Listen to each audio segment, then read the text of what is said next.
يا أيها الذين آمنوا إن جاءكم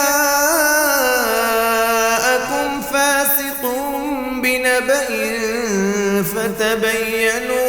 فتبينوا أن تصيبوا قوما بجهالة فتصبحوا على ما فعلتم نادمين۔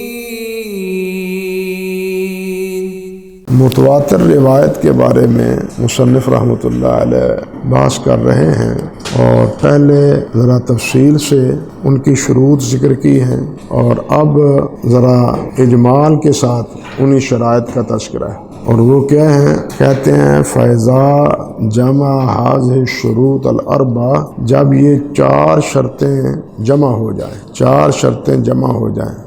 وہ کون کون سی ہیں؟ پہلی، عدد کثیر، حالت العادت تواتهم وتوافقهم علی الکذب، کہ جن کا عادتاً محال ہو جمع ہونا اور اکٹھا ہونا جھوٹ پر، یعنی اتنی کثرت ہو، اتنی تعداد میں اس کو بیان کرنے والے ہوں، نقل کرنے والے ہوں، کہ جن کے بارے میں یہ نہیں سمجھا جا سکتا کہ انہوں نے بیٹھ کے کوئی پلاننگ کی ہے، کوئی منصوبہ بنایا ہے، اصول بنایا ہے اور وہ لوگوں میں پھیلا دیا ہے، جی یہ کیفیت نہ ہو۔ دوسری، رواؤ ذالک عن مثلہم من الابتداء الی الانتہاء، اور یہ کثرت ابتدا سے انتہا تک اسی طرح ہو، ابتدائے سند سے انتہائے سند تک یہ اسی طرح کثرت کے ساتھ یہ چیز جو ہے وہ موجود ہو۔ وَكَانَ مُسْتَنَدُ انتہائہم الحصہ، اور اس کی انتہا یعنی جس کی طرف نسبت ہے اس کی انتہا وہ کیا ہو؟ وہ حص ہو، مشاہدہ کی ہو، سماع کے ساتھ اس کا تعلق ہو، مشاہدہ کے ساتھ اس کا تعلق ہو، عقل کے ساتھ یا فکر کے ساتھ اس کا تعلق نہ ہو۔ کہتے ہیں وَانْضَافَ إِلَىٰ ذَلِكَ أَنْ يَصْحَبَ خَبْرَهُمْ إِفَادَةُ الْعِلْمِ لِسَامِعِهِ، اور اس کے ساتھ اس چیز کو بھی ملا لو کہ ان کی خبر سننے والوں کو فائدہ علم دے۔ علم سے مراد یہاں یقینی علم ہے، کہ سننے والے کو یقینی طور پر اس بات کا احساس ہو جائے کہ یہ واقعی خبر صحیح ہے، اس کے بارے میں کوئی دوسری رائے نہیں ہے۔ تو کہتے ہیں فَهَذَا هُوَ الْمُتَوَاتِرُ، یہ ہے متواتر۔ یہ چار شرطیں ہیں۔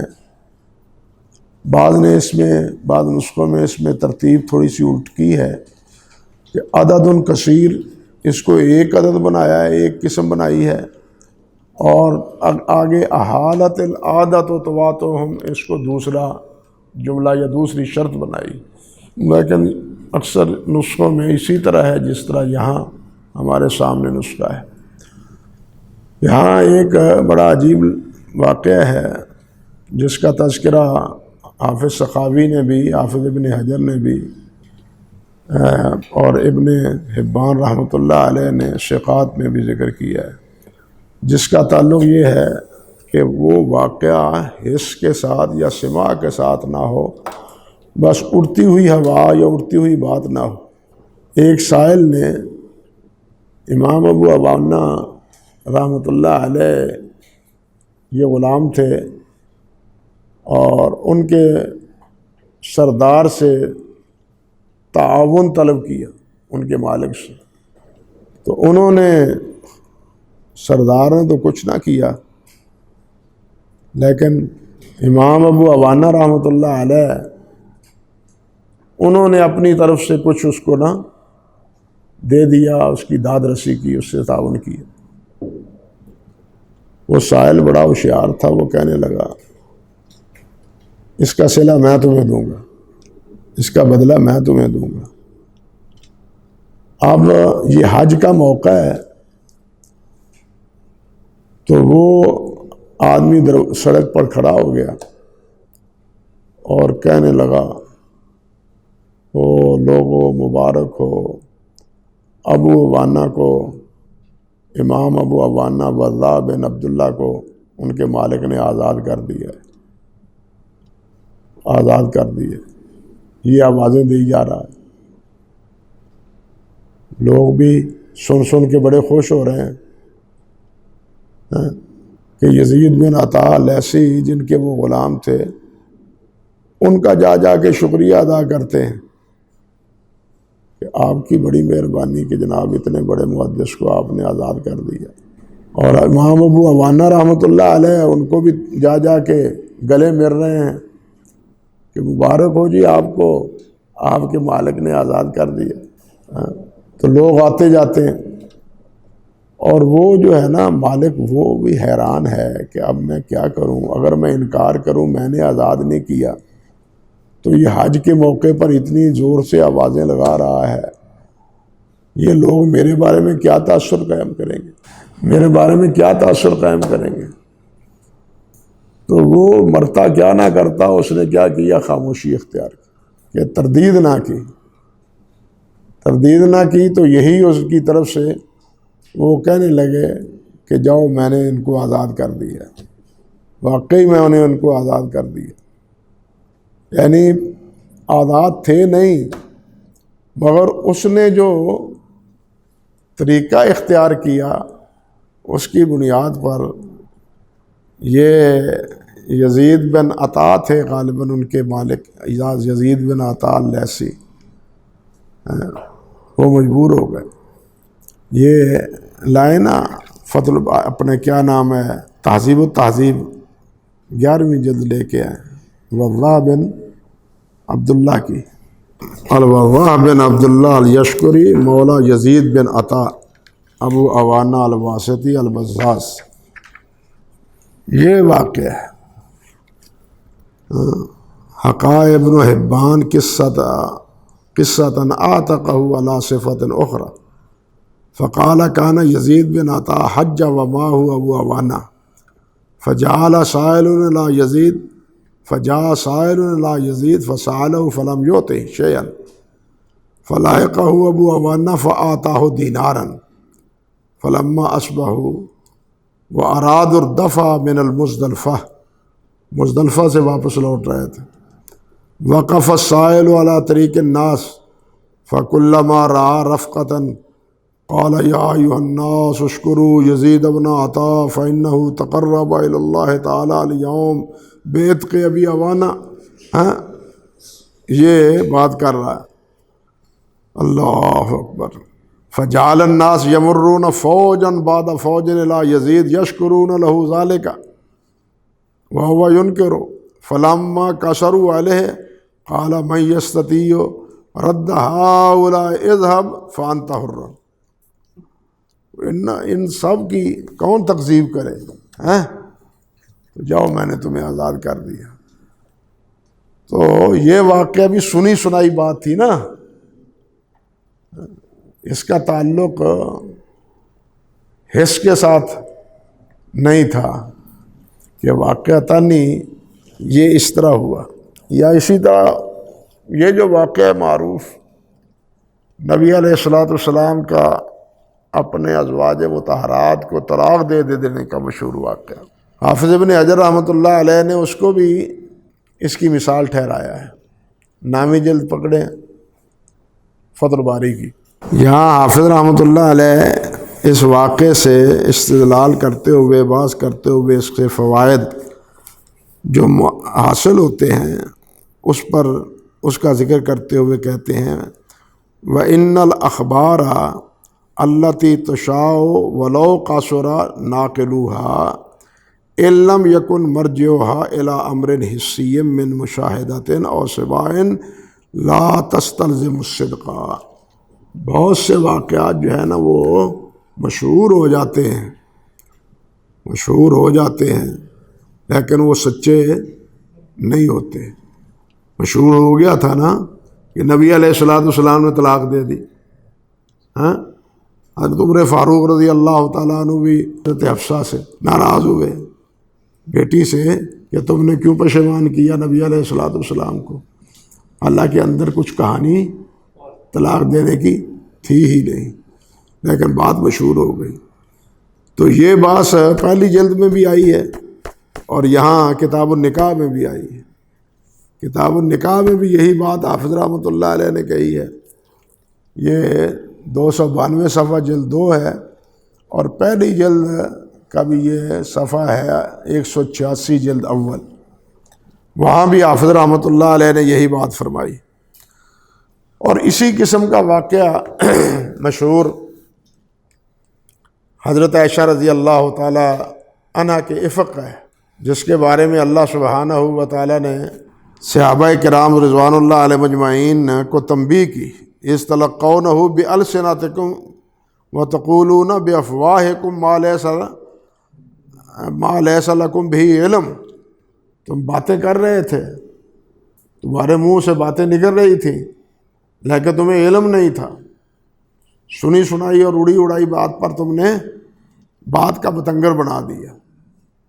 یہ واقعہ ہے نا، اور یہ ساری سازش یا بدنامی کا باعث وہ عبداللہ بن ابی تھا، والذی تولی کبرہ، اللہ اکبر کبیرہ، کہ جو اس کا والی بنا، اس کا سبب بنا، اللہ تعالیٰ نے فرمایا اس کے لیے جہنم ہے۔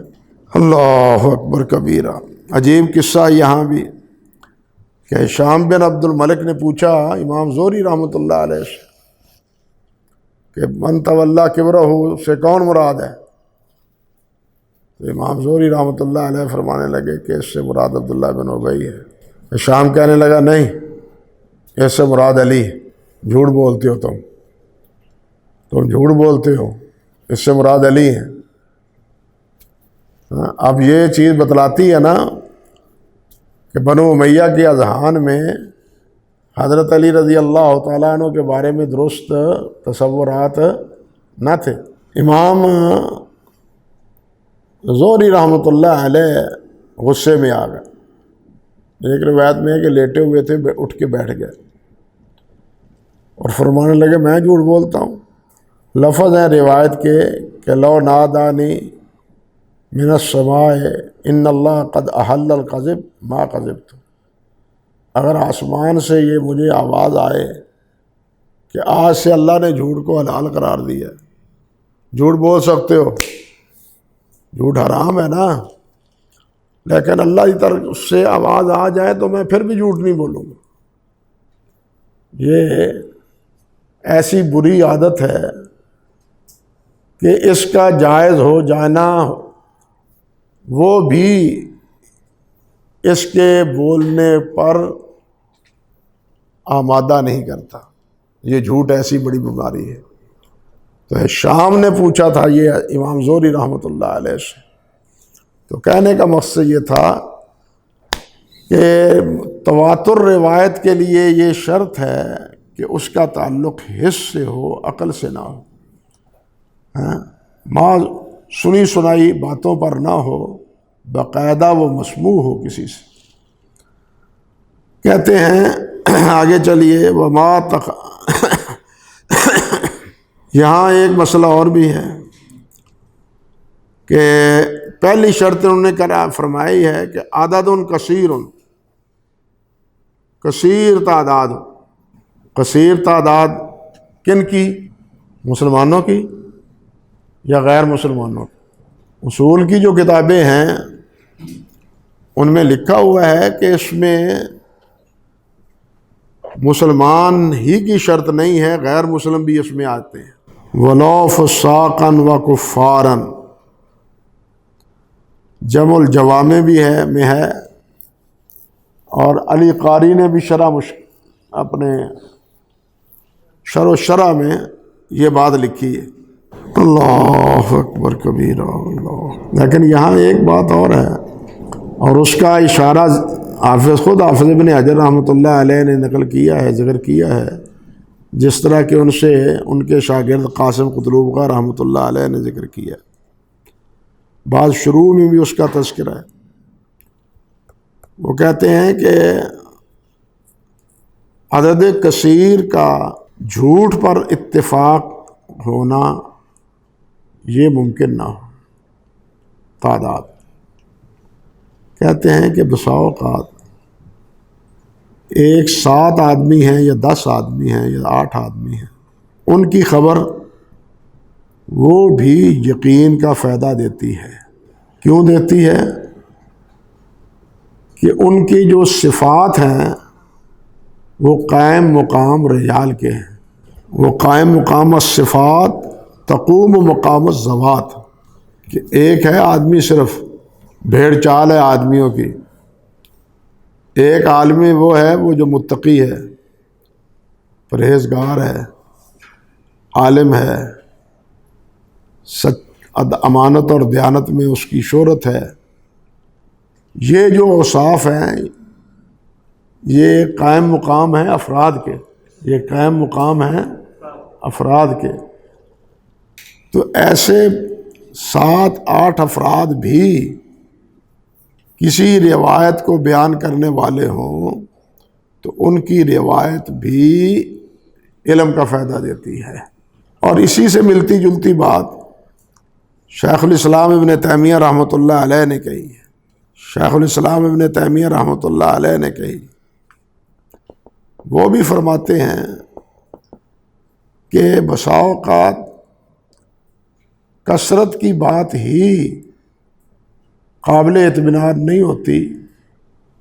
بعض اشخاص ایسے ہوتے ہیں کہ وہ اگرچہ تعداد میں زیادہ نہ ہوں مگر اپنے اوصاف اور اپنی پارسائی اور اپنی نیکی کی وجہ سے جو بات وہ کہہ رہے ہوں ان سے علم یقینی حاصل ہوتا ہے، ان کو رد کرنا ممکن نہیں ہوتا. بلکہ انہوں نے یہاں یہ بھی مثال دی ہے کہ ضروری نہیں ہوتا بھوک لگی ہوئی ہو تو 4 ہی روٹیاں کھائی جائیں، 4 ہی روٹیوں سے پیٹ نہیں بھرتا. اچھی غذا ہو تو 2 سے بھی بھر جاتا ہے، اچھی غذا ہو تو 2 سے بھی بھر جاتا ہے، اچھی نہ ہو تو انسان 4 بھی 6 بھی کھا جاتا ہے جب کھانی ہی کھانی ہو. تو فرماتے ہیں کہ بسا اوقات یہ صفات جو ہیں وہ قائم مقام کس کے ہوتے ہیں؟ تعداد کے. تو کم تعداد کی روایتیں بھی علم یقینی کا فائدہ دیتی ہیں. اللہ اکبر کبیر، اللہ اکبر کبیر. حافظ فرماتے ہیں یہ بات آگے چلتے ہیں، وما تخلفت افادۃ العلم عنہ کان مشہورا فقط. اور وہ تعداد جو فائدہ علم نہ دیتی ہو، جو پیچھے رہ جائے فائدہ علم سے، وہ کیا ہوگی؟ وہ مشہور ہوگی. کان مشہورا فقط، وہ صرف مشہور ہوگی، متواتر نہیں ہوگی. فکل متواتر مشہور من غیر عکس، ہر متواتر مشہور ہے لیکن ہر مشہور متواتر، جیسے کہتے ہیں کہ ہر انسان جو ہے نا وہ حیوان ہے، انسان جو ہے نا، لیکن ہر حیوان انسان، ہر حیوان انسان نہیں ہے. بالکل اسی طرح وقد یقال، اور کبھی یوں بھی کہا جاتا ہے کہ ان شروط الاربع اذا حصلت استلزمت حصول العلم وهو كذلك في الغالب لیکن قد تتخلف عن البعض لمانع. یہ بھی کہا جاتا ہے کہ یہ شروط اربع جو ہم نے پہلے ذکر کی ہیں، جب حاصل ہو جائیں یہ شروط اربع، تعداد کثیر ہو اول سے آخر تک، اور اس کی انتہا وہ حص کے ساتھ تعلق رکھتی ہو، یہ ساری شرائط اس میں پائی بھی جاتی ہوں، لیکن کہتے ہیں استلزمت حصول العلم، اور اس سے علم کا حصول لازم بھی آتا ہو، وَهُوَ كَذَلِكَ فِي الْغَالِبِ، اسی طرح ہوتا ہے اکثر. یعنی جن میں یہ شروط پائی جاتی ہیں ان میں اکثر و بیشتر ایسے ہی ہوتا ہے کہ ان سے علم یقینی حاصل ہوتا ہے، لیکن قد تتخلف عن البعض لمانع، لیکن بعض کے لیے کسی معنی کی بنا پر، کسی معنی کی بنا پر، کسی سبب کی بنا پر اسے علم یقینی حاصل نہیں ہوتا. جس طرح کے سننے والا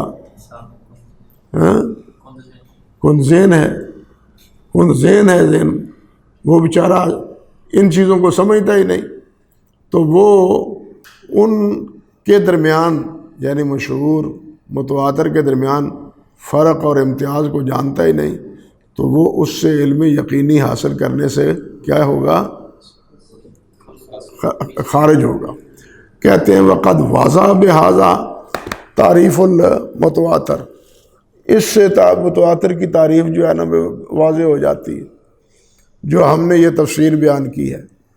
خلاف و خلاف ہو، اور جو اس کے خلاف ہے، یعنی جو شرطیں ہم نے ذکر کی ہیں ان شرطوں کے خلاف کوئی شرط اگر پائی جاتی ہے، فلا یارد بلا حصر ایذن، فلا یارد بلا حصر ایذن، تو وہ وارد نہیں ہوگا بغیر حصر کے، بغیر حصر کے، شمار کے بھی، جو بغیر حصر کے تعداد زیادہ ہو لیکن کوئی شرط ان میں پائی نہ جاتی ہو تو اس سے علم یقینی حاصل نہیں ہوگا۔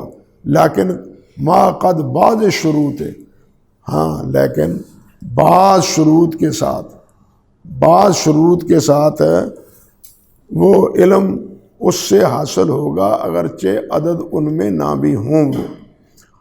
او ما حسرن بما فوق الاثنین، یا یہ کہ وہ راوی وہ اس کی تعداد محصور ہو، لا تعداد نہ ہو، 10 ہو، 8 ہو، 9 ہو، بما فوق الاثنین جو 2 سے زیادہ ہو، بلا حصر سے مراد یعنی زیادہ ہوں لیکن کتنے؟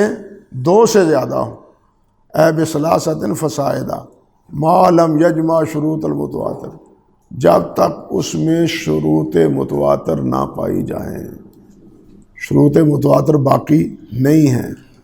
او بہما، یا بے اثنین فقط، یا وہ 2 حصر پایا جائے کس میں؟ 2 میں، یعنی یا تو 2 سے زیادہ ہوں، 3 ہوں، 4 ہوں، 5 ہوں، یا 2 روایت کرنے والے ہوں۔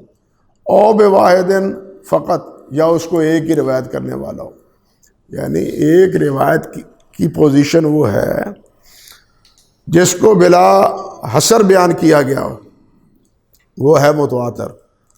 ایک وہ ہے جو 2 سے زیادہ جس کو روایت کرنے والے ہوں، ایک وہ ہے جس کو 2 روایت کرنے والے ہوں، ایک وہ ہے جس کو 1 روایت کرنے والا ہو۔ سمجھو نا، یہ کیفی ہے، یہ تفسیر فرماتے ہیں فالمراد بقولنا ان یرد باثنین، ہمارا یہ کہنا کہ وہ روایت 2 سے مروی ہو، ان لا یرد باقل منہما فین ورد باکثر فی بعض المواضع، مراد کیا ہے کہ یہ 2 سے کم نہ ہو۔ ہم نے جو کہا ہے نا ان یرد باثنین، کہ وہ 2 سے وارد ہو، 2 سے وہ منقول ہو، تو اس کا مطلب یہ ہے کہ 2 سے کم زیادہ بھلے کتنے ہوں۔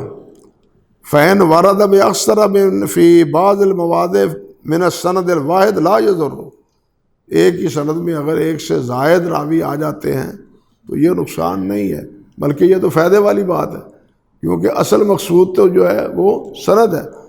اذ الاقل فی ھذا العلم یقضی علی اکثر، کیونکہ اس علم میں جو فیصلہ کیا جاتا ہے وہ کثرت طرق کی وجہ سے کیا جاتا ہے۔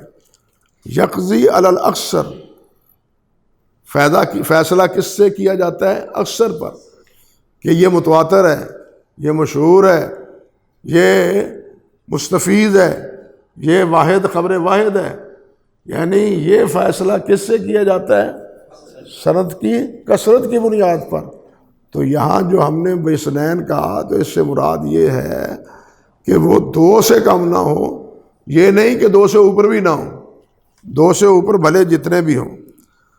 اللہ اکبر کبیرہ، اللہ اکبر کبیرہ۔ فرماتے ہیں فالاول المتواتر، پہلیا جو ہے نا وہ ہے متواتر، جس میں یہ 4 شرطیں پائی گئی جائیں، بلا حصر وہ بیان کی گئی ہو، اور اول تا آخر وہ کثرت اس میں پائی گئی، اور اس کا تعلق کس سے ہو؟ حس سے ہو۔ 4 یہ کہ ان کا جھوٹ پہ جمع ہونا ناممکن ہو، یہ نہ تصور کیا جا سکے کہ یہ اتنی تعداد میں سب جھوٹ پہ جمع ہو گئے۔ یہ 4 شرطیں جہاں پائی جاتی ہیں تو کہتے ہیں یہ متواتر ہے۔ وَهُوَ الْمُفِيدُ لِلْعِلْمِ الْيَقِينِي، اور یہی مفید ہے علم یقینی کے لیے، علم یقینی کے حاصل ہونے کے لیے یہی چیز مفید ہے۔ فَأَخْرَجَ النَّظْرِيَّ، اس تعریف نے علم نظری کو نکال دیا۔ ایک ہے علم یقینی، ایک ہے علم نظری۔ علم نظری کیا ہے؟ اس کی تقریر آئے گی، علامہ یاتی تقریر ہو، جس کی وضاحت آئے گی آگے، کہ اس سے علم حاصل ہوتا ہے غور و فکر کے بعد، غور و فکر کے بعد، اس کے رجال کو دیکھنے کے بعد۔ تواتر میں تو رجال کو دیکھنے کی ضرورت ہی نہیں رہتی، تواتر میں رجال کو دیکھنے کی ضرورت ہی نہیں رہتی۔ اسانید کو ضرورت پیش آتی ہے دیکھنے کی جب وہ تواتر سے کم راویوں سے روایت منقول ہو، جیسے کہ آگے آئے گا۔ بشروط ہی التی تقدم والیقین، اور یقین کس کو کہتے ہیں؟ هو الاعتقاد الجازم المطابق، وہ چیز ہے کہ جس کا اعتقاد رکھنا لازم ہے اور واقع کے مطابق، کہ یہ چیز لازم ہے اور واقعتاً یہ اسی طرح ہے، حقیقتاً یہ واقعہ اسی طرح ہے۔ علم یقین کہتے ہیں نا، یقین فی العلم کی بھی 2-3 قسمیں ہیں۔ ایک قسم تو یہ ہے کہ علم الیقین حاصل ہو، علم یقین حاصل ہو، اللہ اکبر کبیرہ۔ اور علم یقین وہ ہے جو دلیل سے انسان معلوم کرے، اور ایک ہے عین الیقین، کہ اس چیز کا مشاہدہ کر لے، آنکھ سے اس چیز کا مشاہدہ کر لے، یہ ہے عین الیقین۔ اور ایک ہے حق الیقین، کہ وہ اس کے ساتھ ملحق ہو جائے، یعنی اس کے ساتھ ملحق ہو جائے۔ یقین جس طرح کہ فوت ہونے والا فرشتوں کو دیکھ لیتا ہے تو موت کا یقین ہو جاتا ہے نا، اب یہ عین الیقین، حق الیقین ہے، آنکھیں کھل گئی ہیں اب، سمجھے یا نہیں؟ حضرت ابراہیم علیہ السلام نے اسی لیے کہا تھا نا، وہ پوچھا جب اولم تؤمن قال بلا ولکن لیطمئن، یہ اطمینان قلب رویت سے ہے کہ میں دیکھنا چاہتا ہوں۔ یہ اطمینان قلب کس سے ہے؟ رویت سے۔ اللہ اکبر کبیرہ۔ تو کہتے ہیں کہ یقین کیا ہے؟ هو الاعتقاد الجازم المطابق وہذا هو المعتمد، اور یہی تعریف قابل اعتماد ہے۔ ان الخبر المتواتر یفید العلم الضروری، کہ متواتر خبر جو ہے وہ علم ضروری کا فائدہ دیتی ہے، یقینی کا فائدہ دیتی ہے۔ ضرور یہ بات صحیح ہے، اس میں کوئی ریب نہیں ہے، کوئی شک نہیں ہے، نفس الامر میں اسی طرح ہے۔ وَهُوَ الَّذِي يَسْتَرُّ الْإِنسَانُ إِلَيْهِ، اور وہ وہی ہے جس کی طرف مجبور ہو جاتا ہے انسان، بِحَيْثُ لَا يُمْكِنُهُ دَفْعُهُ، کہ اس کو اس کا رد کرنا اس کے لیے ممکن نہ ہو۔ یہ متواتر ہے۔ وقیلہ، اور یہ بھی کہا گیا ہے، لا یفید العلم الا نظریا، اور یہ یقینی حدیث متواتر سے بھی علم یقینی حاصل نہیں ہوتا، بلکہ علم نظری ہی حاصل ہوتا ہے، علم نظری ہی حاصل ہوتا ہے۔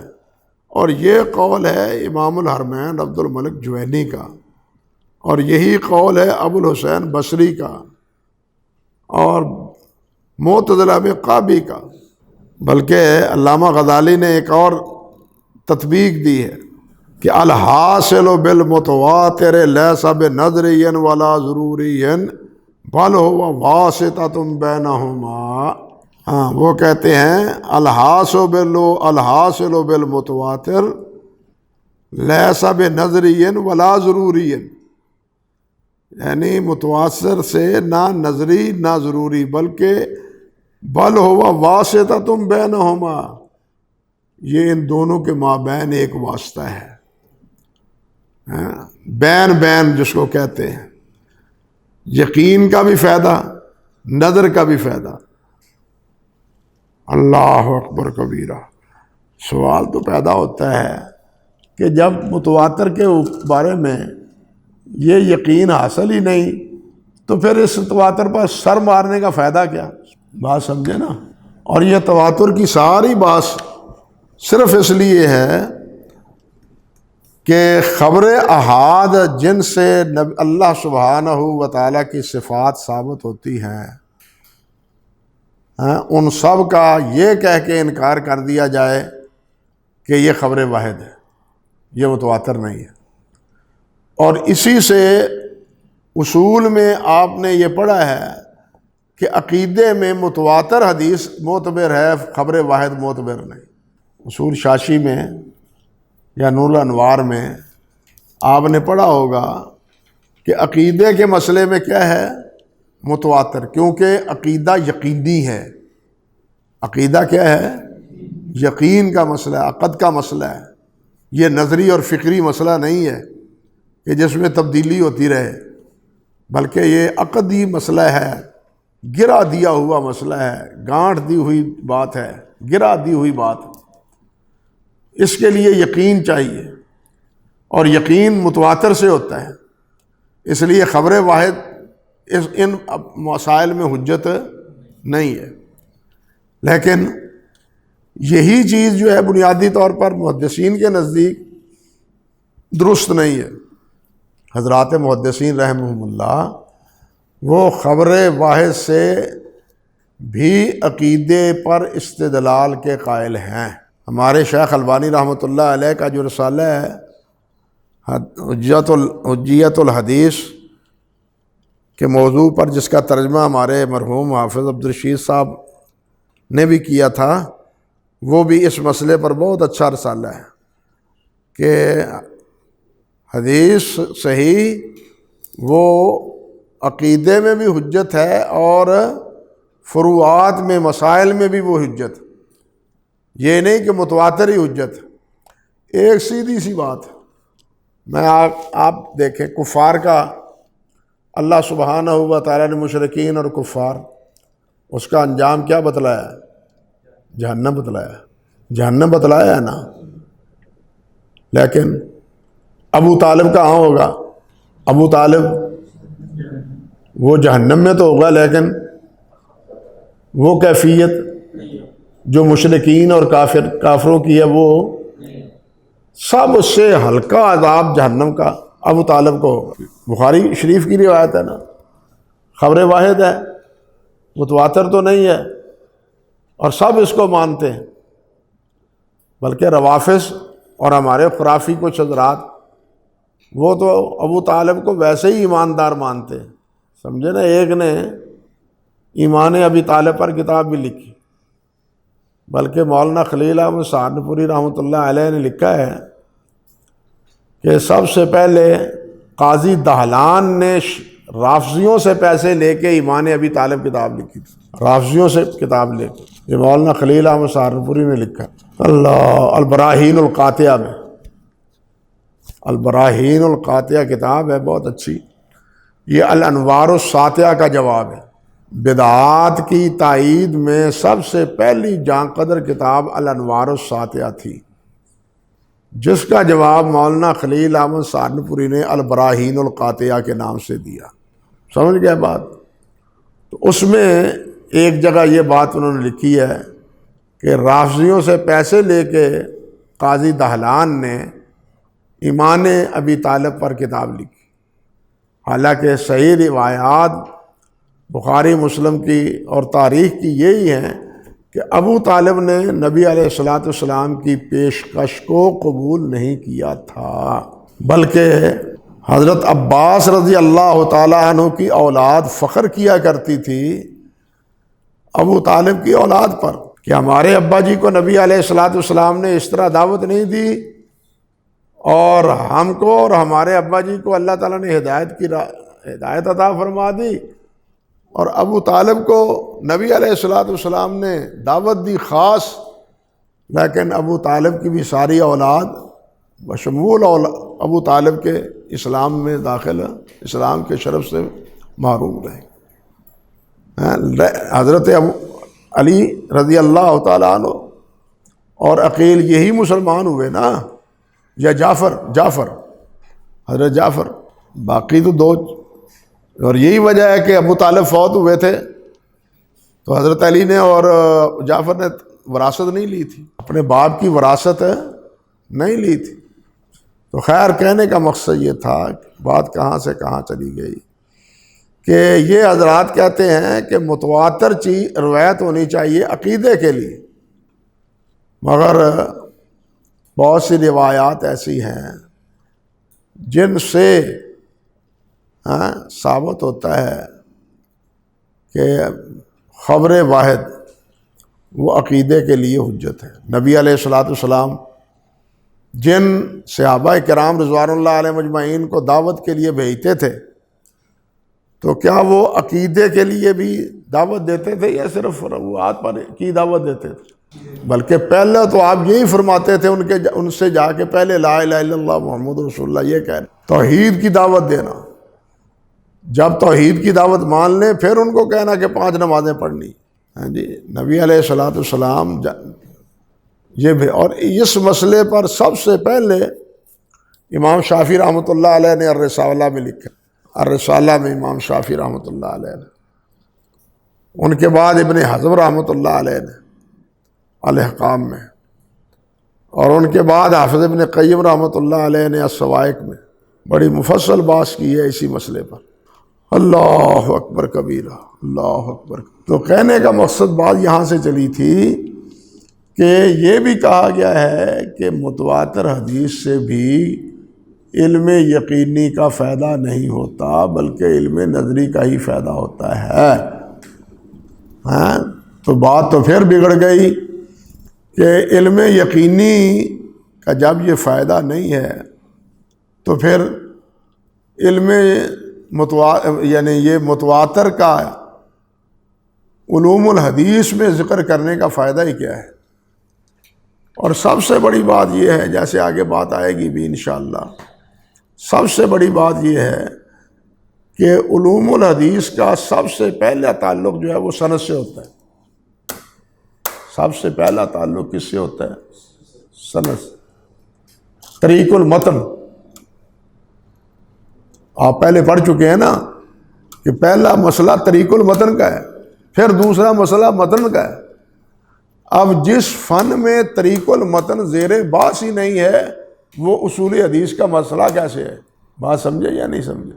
وہ اصول حدیث کا مسئلہ وہ حدیث کا مسئلہ نہیں ہے، وہ مسئلہ فقہ کا ہے یا اصولیوں کا ہے، کیونکہ حدیث میں پہلی بنیاد وہ کس پر ہوتی ہے؟ سند پر ہوتی ہے، اور یہاں آپ متواتر میں سند کو زیر بحث ہی نہیں لاتے، حتیٰ کہ تم کہتے ہو کہ جناب وہ کافر ہی کیوں نہ ہو، مسلمان ہی نہیں کافر ہی کیوں نہ ہو، بنیادی طور پر یہی غلط ہے۔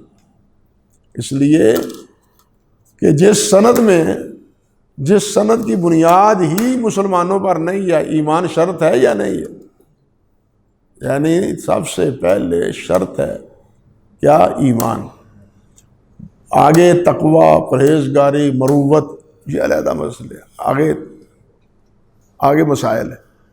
سب سے پہلی چیز کیا ہے؟ عدالت۔ عدالت میں پہلی شرط کیا ہے؟ مسلمان ہونا ہے۔ اب جس شرط کو آپ پہلی قرار ہی نہیں دیتے سند میں، اس کا حدیث سے تعلق کیا ہے؟ اصول حدیث سے تعلق کیا ہے؟ بات سمجھے یا نہیں سمجھے؟ تو کہا لا یفید العلم الا نظری ولیس بشیء، حافظ کہتے ہیں یہ کوئی چیز نہیں ہے، لأن العلم بالتواتر حاصل، لمن لیس لہ آلیۃ النظر، یہ انشاءاللہ آگے بات کریں گے اللہ نے چاہا۔